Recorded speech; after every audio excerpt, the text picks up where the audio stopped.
think you touched on it.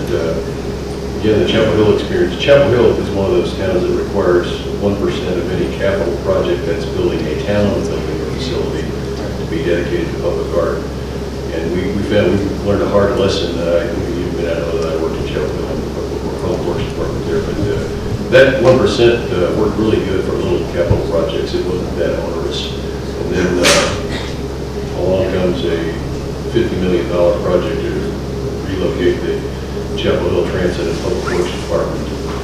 And now we have a $500,000 public art budget. And we ended up with a $250,000 statue, piece of sculpture at Public Works, and a $250,000 marble bench at the transit, for the transit building. And so I would prefer, and if we're going to go that way, some sort of a graduated scale that 1% is really good for a $100,000 project maybe, but not so good for a $45 million project, so that needs to be given some additional thought to. I agree. When I went through it originally, I thought that was a very interesting and unique condition. It was volunteered as part of that. All I'm suggesting is that if it's going to be in there, it'd be good to nail that down with something that you can hang your hat on, and not just say you're going to develop it. Otherwise, take it out. Yeah, I don't think Chapel Hill has any requirement for private enterprise with public art. It is an unusual requirement, but not exclusive. I mean, there are communities that have done that. We worked in a community over outside of Memphis not too long ago, and they've got that as part of their central business district, a percentage of it. We are a community of artists here, and we talk about preserving our culture. That might be a nice way to help preserve our artistic culture here. That level of investment, you're going to keep a lot of artists busy.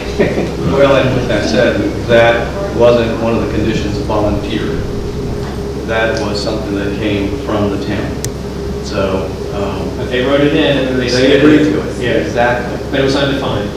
So I'm saying, unless you can define it, take it out. Well, what we're saying is, you guys help us figure it out.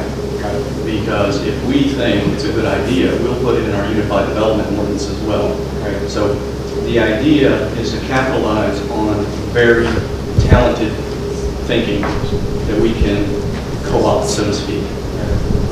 I'm not sure that you have sufficient legal authority to include that as part of your zoning ordinance. You may only be able to do that as part of the negotiated development process. It's something for your attorneys to take a look at. You mean the master plan, or you can do it as part of this master plan because it would be a voluntary condition. Okay, but I don't think you can write it to your zoning ordinance that says any project that's already got zoning has to contribute this amount to that.